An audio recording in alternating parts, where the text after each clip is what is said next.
రాజకీయ విశేషాలు కృష్ణాని గారు ఉన్నారు, వారితో మాట్లాడదాం. కృష్ణాని గారు, గుడ్ ఈవినింగ్ అండి. గుడ్ ఈవినింగ్ బ్రహ్మనాయుడు గారు, ప్యానల్ మెంబర్స్ కూడా నమస్కారం. మీరే చెప్పాలి ఇప్పుడు జగన్మోహన్ రెడ్డి గారు దేశ ప్రయోజనాల కోసమా తన ప్రయోజనాల కోసం అనేది? అదే ఇందాక వైఎస్ఆర్ కాంగ్రెస్ పార్టీ నాయకులు రామారావు గారు ఒక మాట చెప్తున్నారు. మా పొలిటికల్ అడ్వైజరీ కమిటీ ఒకటి ఉండి ఆ అడ్వైజరీ కమిటీ జగన్మోహన్ రెడ్డికి అడ్వైజ్ చేస్తే జగన్మోహన్ రెడ్డి వినేటువంటి పరిస్థితి ఉంటుందా? ఇది జగన్మోహన్ రెడ్డే కాదండి, ఏ ప్రాంతీయ పార్టీ అయినా సరే. తెలుగుదేశం పార్టీలో కూడా పోలిట్ బ్యూరో అని ఒకటి ఉంటది. ఏదైనా ఒక సమస్య వచ్చి పోలిట్ బ్యూరో సమావేశం అవుతా తీర్మానాలు చేస్తారు. ఏం చెప్తారు? చంద్రబాబు నాయుడు చెప్తాడు, పోలిట్ బ్యూరో వాళ్ళందరూ తలకాయ ఊపుతారు. అదే విధంగా జనసేన పార్టీలో పొలిటికల్ అఫైర్స్ కమిటీ అని ఉంటది, నాదెండ్ల మనోహర్ అని కూడా రాజకీయ వ్యవహారాల కమిటీ. ఇవన్నీ ఈ వ్యవహారాల కమిటీ ఏమన్నా పవన్ కళ్యాణ్ సలహా ఇస్తుందా? పవన్ కళ్యాణ్ నిర్ణయం మేరకు చేస్తారు. అందుకని జగన్మోహన్ రెడ్డి ఆల్రెడీ కేంద్రంలో ఉపరాష్ట్రపతికి సంబంధించినటువంటి ఎన్నికల విషయంలో ఎవరికి మద్దతు ఇస్తారు అనేటువంటిది మొన్న ప్రెస్ కాన్ఫరెన్స్ లోనే చెప్పాడు. ఎప్పుడైతే రాహుల్ గాంధీ మీద విమర్శలు చేశాడో జగన్మోహన్ రెడ్డి, దాన్ని బట్టే అర్థం చేసుకోవచ్చు, ఆల్రెడీ ఒక సంకేతం ఇచ్చాడు. బీజేపీకి ఒక సంకేతం ఇచ్చాడు, నేను కాంగ్రెస్ కు వ్యతిరేకం, నేను మీతోనే ఉంటాను అని ఆల్రెడీ అంతకు ముందే మాట్లాడుకున్నారు. ఇప్పుడు బహిరంగంగా రాజ్నాథ్ సింగ్ జగన్మోహన్ రెడ్డిని అడగటము, జగన్మోహన్ రెడ్డికి సంబంధించిన ఏదో చెబుతాడని అంటాం, ఇవన్నీ కాదు. ఆల్రెడీ హాట్ లైన్లు అన్ని మాట్లాడుకుంటారు, ముందే మాట్లాడుకొని ఉంటారు.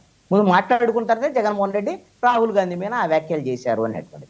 ఇంకొక అంశం ఏంటంటే, జగన్మోహన్ రెడ్డి చాలా సందర్భాల్లో చెప్పాడు ఒక అంశాన్ని, ఏంటి అంటే మాది ఏదైనా జాతీయ రాజకీయాలకు సంబంధించినటువంటి వ్యవహారం వచ్చినప్పుడు మేము రాష్ట్ర ప్రయోజనాలకు అనుగుణంగా నిర్ణయం తీసుకుంటాం అని చెప్పాడు. సపోజ్ ఇంతకు ముందు చెప్పాడు, ఇది రికార్డ్ అనమాట. మరి అలాంటప్పుడు నేనేమంటా అంటే, ఇప్పుడు సప్తగిరి ప్రసాద్ గారు ఆయన ఏదో చెప్తాడు, లేకపోతే వేణుగోపాల్ గారు చెప్తారు, జగన్మోహన్ రెడ్డికి వ్యతిరేకంగా చెప్తారు అనుకుందాం. సపోజ్ ఇప్పుడు జగన్మోహన్ రెడ్డి ఆంధ్రప్రదేశ్ ప్రయోజనాల కోసం సపోజ్ ప్రతిపక్షంలో ఉన్నా సరే, మీరు ప్రభుత్వంగా మీరు ఇందాక రామారావు గారు మాట్లాడుతూ విశాఖ ఉక్కు ఫ్యాక్టరీని ప్రైవేటీకరిస్తున్నారు, ఆపుతున్నారా వీళ్ళని? మీరేమన్నా కండిషన్ పెట్టారా వాళ్ళకి? ఏమన్నా మేము ఉపరాష్ట్రపతికి మద్దతు ఇవ్వాలంటే మీరు వాళ్ళు కాపాడలేకపోతున్నారు, ఇక్కడ తెలుగుదేశం జనసేన మేము కాపాడతాం, మా కోసం మీరు దాన్ని విశాఖ ఉక్కు ఫ్యాక్టరీని ప్రైవేటీకరించొద్దు అని ప్రకటన చేయండి అని ఏమైనా కండిషన్ పెట్టారా? ప్రత్యేక మద్దతు. మరి అదేమన్నా అమరావతికి ఏమన్నా మీరు రాజధాని కేంద్ర ప్రభుత్వం నుంచి నిధులు ఇవ్వండి, మాకు అప్పులు ఎదుగు ఇవన్నీ అని ఏమైనా షరతులు పెట్టారా? పోనీ అమరావతి కాకపోతే 3 రాజధానులు 33 రాజధానులు ఏదో ఒకటి కట్టుకోవచ్చు కేంద్రం నుంచి నిధులు వస్తే. మీరేమైనా కండిషన్లు పెట్టారా? ఈ ప్రయోజనాలు, రాష్ట్ర ప్రయోజనాలు, ఇవన్నీ ఉత్తుత్తి మాటలండి. ఇదంతా ఉత్తుత్తి వ్యవహారం. ఎందుకు అంటే వీళ్ళు వాళ్ళకిస్తారు వీళ్ళకిస్తారు మద్దతు అనేది ఏం లేదండి వైఎస్ఆర్ కాంగ్రెస్ పార్టీకి.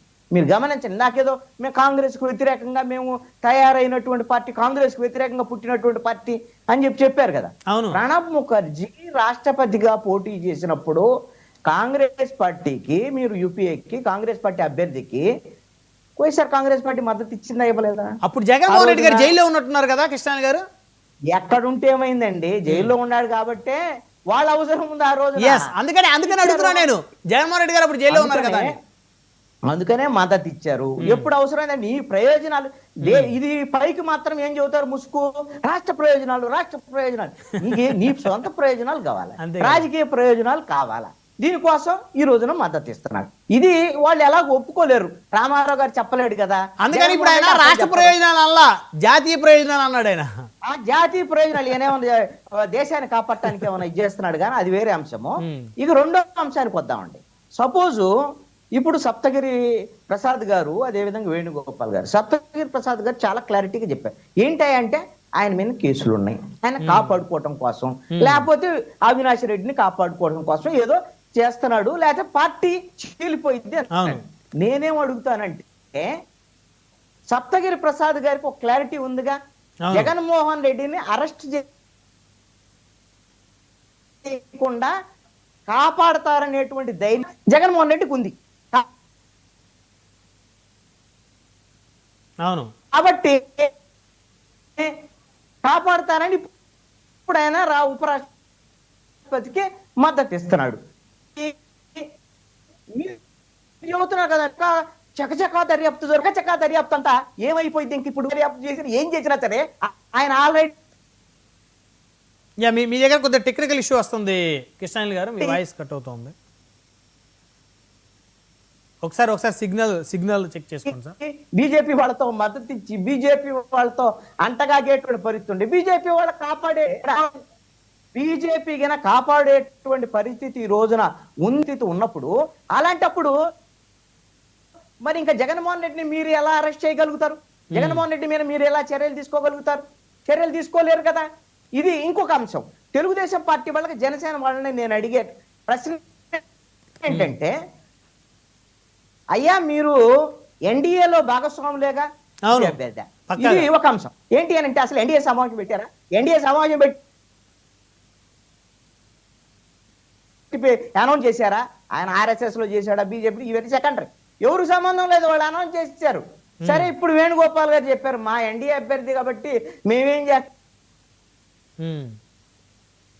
మద్దతు ఇవ్వటమే అని చెప్పారు. మరి అలాంటప్పుడు మీరు అయ్యా జగన్మోహన్ రెడ్డి అభినందనల రీత్యా ఆయన వచ్చి మీ దగ్గరకు వస్తుంటే మేమెందుకు ఒప్పుకుంటాం, మేము ఒప్పుకోము, ఆయన ఆహ్వానించొద్దు అని మీరు ఎన్డీఏ సమావేశంలో రేపు పొద్దున చెబుతారా? అంత ధైర్యం ఉందా ఎవరికైనా? బీజేపీ కేంద్ర బీజేపీని ఎదిరించే ధైర్యం? అరే ప్రశ్నించడం ఒక్కర్లేదండి, ప్రశ్నించొద్దండి, కనీసం విజ్ఞప్తి చేయండి. అయ్యా మేము ఆహ్వానించొద్దు, మనల్ని ఆయనంతటా ఆయన మద్దతు ఇస్తే తీసుకుందాం అని కనీసంగా వ్యూహాత్మకంగా వ్యవహరించవచ్చుగా. ఒకటి చెప్తాను, బీజేపీ అనేటువంటి దానికి లేకపోతే నరేంద్ర మోడీకి, అమిత్ షాకి ఈ రోజున జగన్మోహన్ రెడ్డి ఈ రోజు కాదండి, ఎప్పటి నుంచో ప్రేమ ఉందో అది కంటిన్యూ అవుతుంది.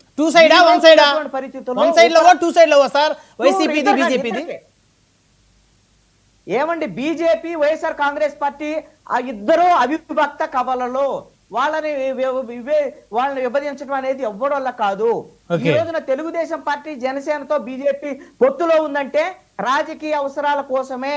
తెలుగుదేశం పార్టీ కన్నా కూడా వైఎస్ఆర్ కాంగ్రెస్ పార్టీ అంటేనే బీజేపీకి ప్రేమ ఎక్కువ. ఈ రోజున చెప్తాను, అందుకనే ఒక మాట చెప్తా వినండి.